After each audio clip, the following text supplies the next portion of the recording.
Hello and welcome to DSA Presents. I'm Deirdre Silverman and my guest today is Amber Gilewski. Amber teaches psychology at TC3 and is a local activist, and she's here today to talk about her trip earlier this year to Iran with Code Pink. Amber, can you begin by talking about why you chose to go to Iran? I chose to go to Iran after I learned about Code Pink's delegation in February and March of this year. I had previously been to Israel-Palestine on a delegation in 2015 to learn what is going on there and to come back and tell the American people. And I felt like this was a similar opportunity to tell what is really going on in Iran, because as Americans we know very little, or the things we are told are very negative, or maybe even propaganda. So I felt like I should go there and see for myself firsthand what is it really like there, what are the effects of the U.S. sanctions on the Iranian people, and to really put a face to what is actually happening and to make person-to-person contacts.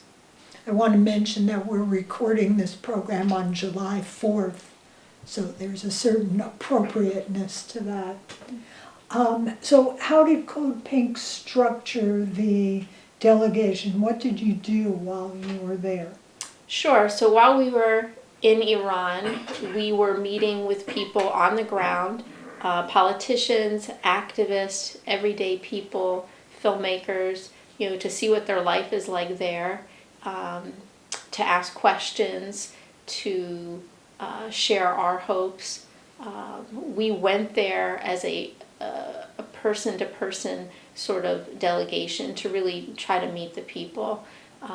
We wore shirts like this that said "Peace with Iran," written in English and Farsi. We had stickers in English and Farsi that said "Peace with Iran" and Code Pink on it. People would come up to us once they realized we were Americans. They were very happy to talk to us, to practice their English. They were very happy to meet us, take pictures with us, give us gifts. People were very generous and hospitable. But we had several meetings while we were there, from people like the foreign minister to parliament to just everyday people we would meet at the bazaar. So every day was different. We didn't know what was going to happen until the day actually came about. Because if you've ever been in the Middle East, you never know day to day what the plan is, and things might change, based on a variety of factors. So we didn't exactly know our exact itinerary, sometimes until that day or even a couple hours. We had a general idea of who we wanted to meet with, but everything we wanted to do had to be approved by the powers that be. And since we are Americans, we really could not travel freely or independently on our own. We had to be part of a group tour at all times. If you're American, British, or Canadian in Iran, there are no embassies, there aren't those types of relationships, so your freedom of movement is much more constrained and monitored. And where does that constraint come from? From which direction? Well, we don't have an embassy there, so I guess there's concern if anything happens, we don't have a relationship between our governments. So, the Iranian government wanted to, I guess, ensure our safety, or, make sure we're following whatever rules that need to be followed, and that sort of thing. We didn't need permission from the United States to come, although I don't think they were happy that we went, and our group leaders had the FBI waiting for them upon our return. But when the Iranian government, they have to issue visas to us, which were challenging to get, but most of us were able to get visas. There were some people that were denied visas but weren't really given a reason. We didn't get our visas until a few days before we were scheduled to leave. And it said on our visa we can only be in the country for 13 days. And I think we were scheduled to be there for like 10 days. So there was very little wiggle room. But as Americans, we have great privilege. I can say this and say, oh, the process was a little stressful. But for most Iranians, the chance of them coming to the United States is almost impossible right now under our current administration, and not being allowed to travel freely to the United States, whether that's for school or to visit family or for vacation or whatever. So we're privileged to even be able to go there, that they have not done what the United States has done to their citizens as far as travel between the countries goes. Mm-hmm. So what were the major messages that you heard from the Iranians? I guess the major messages I heard from Iranians were they like Americans. They don't necessarily like our government or may not like their own government, but they're very, very friendly and generous towards us, more so than probably any other place I've been to, of other countries. They want to be independent. They don't want to be bullied around. They want to be respected as a sovereign nation.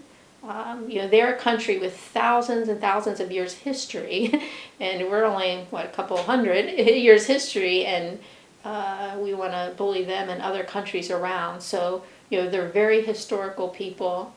They want to not necessarily be isolated, but be autonomous and be respected for their independence. And our relationship with them has not been one where we respected that independence. When you referred to their feelings about their own government, how free did they seem to be to express feelings about their own current government? Well, on the first day when we were in Iran, we went to University of Tehran. That was one of our first visits. There was a panel of activists and professors speaking. There was a room full of people, mostly PhD students, the majority of which were women. It was a very open, robust discussion. They might be critical of their government, our government. Some of the women had, very strong things to say about women's rights and the fact that they feel like they can advocate for themselves. They don't necessarily want or need, again, some women said this, they don't necessarily want or need the American savior coming in, that they feel like they can really advocate for themselves, and so they expressed some concerns about that. And I will say, when I was on the flight there, next to me was an Iranian American man who has lived in the United States for 30 years now, and he travels back to Iran maybe once a year to visit his mother. And when he found out, I had my Code Pink button on, and when he found out, the purpose of my trip, he was really impressed and, thought it was a wonderful thing. And he said, you know what, I think the next I don't know if he used the word revolution, but basically he said the next big thing that's going to happen in Iran, he believes will be led by women, that Iranian women are very strong and very courageous and, can advocate for themselves. So, did you feel that when you met with women? Are they able to exercise power in that society, or are they constrained? I mean, there's definitely constraints. There's definitely, human rights abuses. One thing we did have to be careful about there, our purpose there wasn't going to be critical and hostile towards the Iranian government. That was not the purpose of our trip.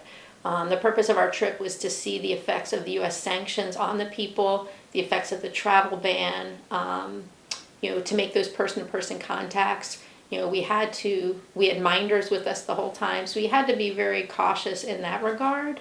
But you had to be cautious about how you dressed. Yeah, well, it's the law for women in Iran is that you have to wear a hijab. You have in public. Women have to cover their head. It can be very loose, and your hair could be showing.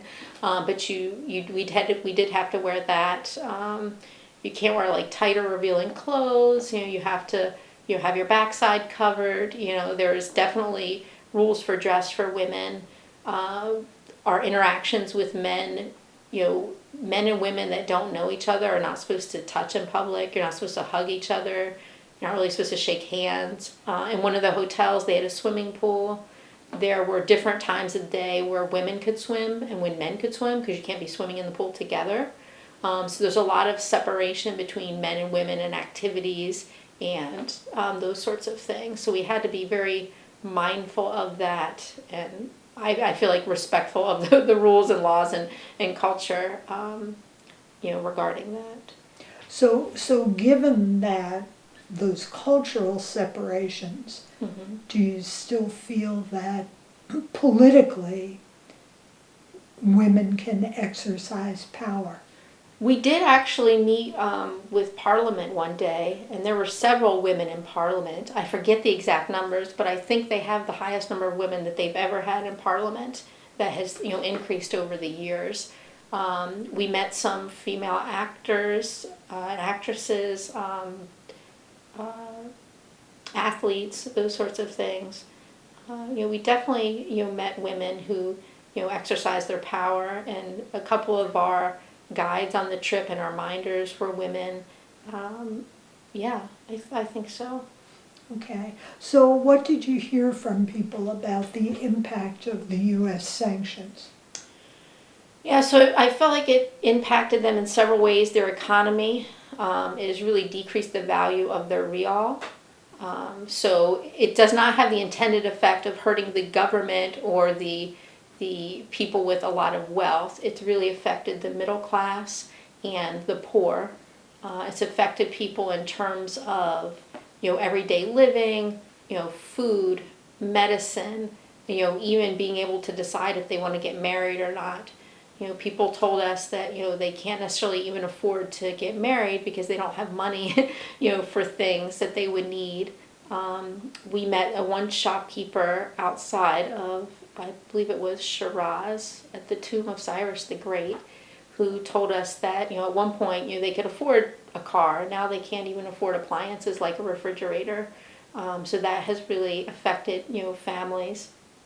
Even though sanctions aren't supposed to affect things like food and medicine, a lot of other countries, like in Europe and outside of Europe, are afraid to do business with Iran because of the potential backlash from the U.S. and problems like that. So it has affected people getting necessary medicine or medical supplies. One of the friends we made on the trip told me that his mother, is getting chemotherapy treatment, I think, every week. And just a couple months ago, she had to stop getting her treatment because they couldn't find the medication anymore for her chemotherapy. So she has not got chemotherapy for months because they couldn't get the medicine. People, with problems with kidneys that can't get their medicine, and things like diabetes, just things like that, where some people die, because of that. We learned the effects of the sanctions firsthand. Only our first day there, a peace activist, a long-term peace activist, he's a Quaker out of San Francisco that was traveling with us on the delegation. He started to have heart pains, so they took him to the hospital, and they thought he was in danger of having a heart attack. And they recommended he get an angioplasty and stents put in his heart. But for 3 days, he was arguing with his insurance company in the United States because they wouldn't pay for his treatment because he was in Iran and because of the U.S. sanctions and their inability to exchange money or provide money. So luckily, and they said if he went on the plane and didn't get this, he could have a heart attack on the plane on his way back to the United States. He spent the whole time we were there in the hospital in Tehran. Luckily, he had excellent care. He was able to get, we have no embassy there. So the Switzerland embassy has a U.S. interest section. And he said there were some lovely women there he talked to who loaned him the money to pay for his surgery that he would have to pay back, when he got back to the United States. So that was the workaround, and he was able to get the angioplasty and the stents that he needed. But he was in the hospital for a week, so he learned firsthand from the doctors and nurses that many other Iranians are not so lucky. They don't necessarily have that privilege, and many of them die because of not getting the necessary treatment they need. Okay. When you met with the Iranian foreign minister, what did you hear from him? So the first day we were there, we met with the foreign minister, Javad Zarif. He spoke with us for 90 minutes. He actually spent a good deal of time in the United States. He went to the United States right before the revolution in 1979.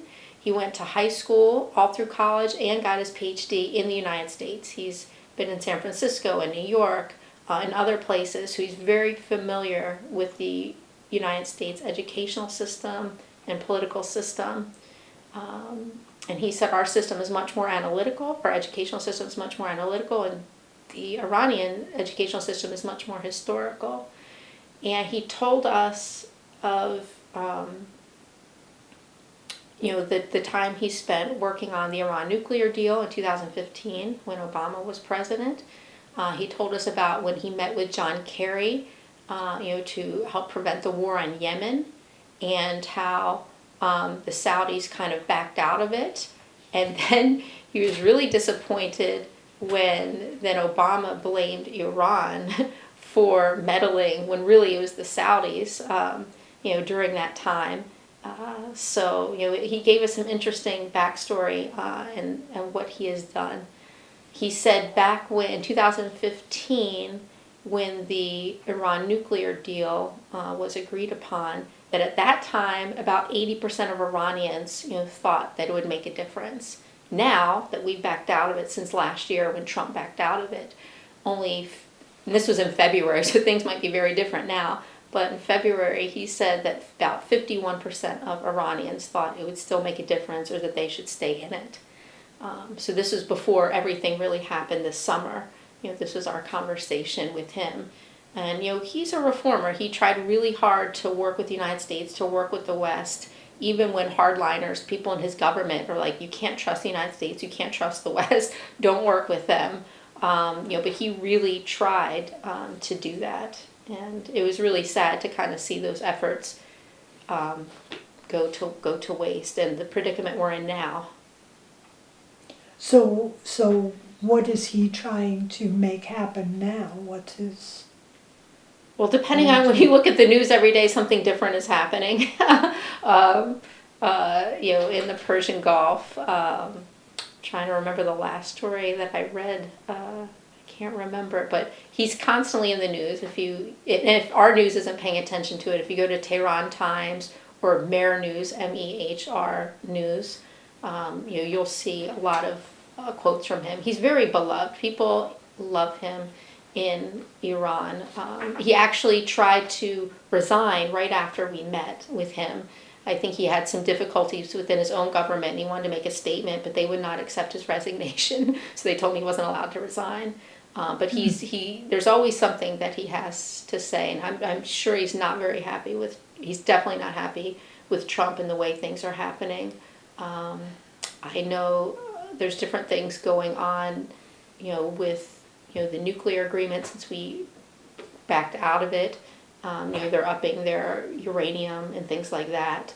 I don't think that they really want, from what I'm reading, they don't want to go to war with us, but they also don't want the American government to tell them what to do. Right. I think this is something I read recently, maybe that Zarif had said, not wanting the American government to tell them what to do. If you tell us we can't do this, it doesn't necessarily mean we want to build a nuclear weapon. We don't want to do these things, but we don't want you telling us what to do. So Code Pink is continuing its focus. I know Code Pink works in a number of different areas, but if people want more information about Code Pink's work on Iran, how can they get it? If you just go to codepink.org, you can go to their website, or if you do an internet search, Code Pink Iran, you will see all of the things that you can do. Mm-hmm. I don't know if you want me to go over the specifics on that yet, or wait till the end. Well, I did want to ask, because you said early on that people that you met don't feel the need for Americans to come in and be saviors. Right. That they have a sense of their own independence and their own autonomy. Sure. They want to work within their own society and government. They don't necessarily want, even if they don't like their government, they don't necessarily want regime change. A lot of Americans don't realize that a lot of things that led to our current relationship with Iran started back in 1953 when the CIA led an overthrow, a coup of their government, of their first really democratic regime in 1953. Mm-hmm. You know, that led to things that happened in 1979, led to things today. You know, where Americans, our only flashpoint is, oh, the Iran hostage crisis in 1979, and we don't look at the history of what led up to that. Mm-hmm. And that us overthrowing their government did not do well for them. Right. And our relationship. So a lot of Americans do not know that, or we have amnesia about that. Another incident I want to bring up, and it's very timely because yesterday was the anniversary, July 3rd of 1988. The U.S. Navy shot down Iran Air Flight 655 over the Persian Gulf of civilians, all civilians. 290 people were killed during that. It was a terrible thing that our country did, and the first George Bush at that time said the American government will never apologize for that, and there's never been a formal apology to Iran for us shooting down 290 people in the Iran air flight, July 3rd, 1988. Was there any justification for it? I believe the Navy maybe thought it was some other type of aircraft. Uh-huh. You know, even though it was a regularly scheduled flight on Iranian air on their paths, but we mistaken it for something else. There's two different stories about maybe more than two stories about what actually happened. But, you know, the truth of the matter was we shot down their flight. They did not retaliate against us in any way. Many years later, in 1996, we gave them some money to compensate, but there really wasn't a formal apology for that. So one of the things that we did while we were there, and this is probably one of the most emotional parts of our trip, we went to the Tehran Peace Museum, which is run and organized by Iranian veterans of the Iran-Iraq War that happened from 1980 to 1988. We met with them. I think we were probably the largest delegation of Americans they have ever met. There were 28 of us. You know, we apologized for our role in the Iran-Iraq War because we gave intelligence and chemical warfare to Saddam Hussein. We apologized for that. We met with the director, who was a veteran of the war. He had lost his legs in the war. We had 2 tour guides. One tour guide, he had a constant cough because his lungs were damaged from mustard gas from that war. Another veteran who was a tour guide for us, he constantly, his eyes, he had damage from the mustard gas to his eyes, and he couldn't get medicine he needed for his eyes because of sanctions, so he would use an onion to make himself cry to help with the damage he had from his eyes from that war. But at the end, when we met with them, we all sat in a circle, and we presented them with a book that one of our delegates had made. It had the names of all the 290 passengers on the Iran Air Flight 655, written in English and Farsi. We had poetry in the book because they love poetry. We also all wrote personal messages ourselves of apology, and we presented it to the director of the museum. He was very emotional. He was very thankful. He said that our visit was the best day of his life. And he said, excuse me, when you return, I hope that you return as friends to us, you return in friendship and not apologizing for your government. Excuse me. So that was really powerful. And I hope to return in October, inshallah, if everything happens the way it needs to. And we'll return to the museum. Okay. So what are some practical things that people can do? People can go to the Code Pink, codepink.org website. What are some actions that people can take in response to our government's actions with regard to Iran? Absolutely. So, you know, elevate stories of those that are hurt by the U.S. sanctions in Iran, you know, whether that's through education, medicine, personal relationships, whatever. A lot of people don't know these stories. Tell Elliot Engel, who's the chair of the House Foreign Affairs Committee, to support rejoining the Iran nuclear deal.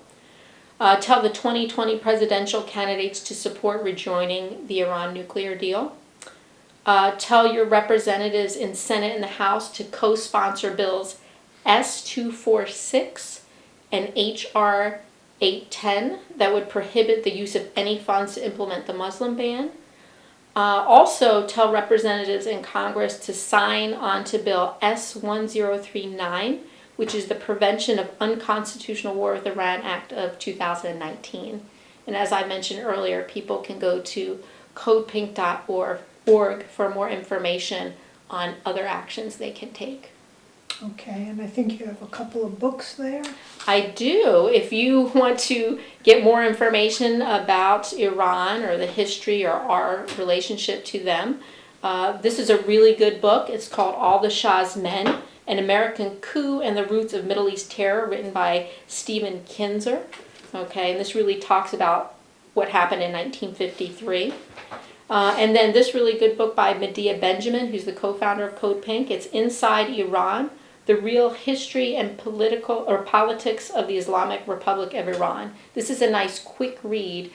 She gets into human rights abuses, she gets into the politics, and it will really give you a nice overview. Well, it's obvious that the trip made a tremendous impression on you, and that you learned a lot. Is there anything in closing? We don't have a lot of time left. Anything that you want to say about the people that you met, or the impressions that were left with you about Iran? No, it was a wonderful trip. I met wonderful people. The people there were the best thing about going to Iran. Understanding that they love and respect American people. They want us to be friends. And I think we should, honor that and stop invading or trying to invade their country. Okay, this has been DSA Presents. Thanks for watching.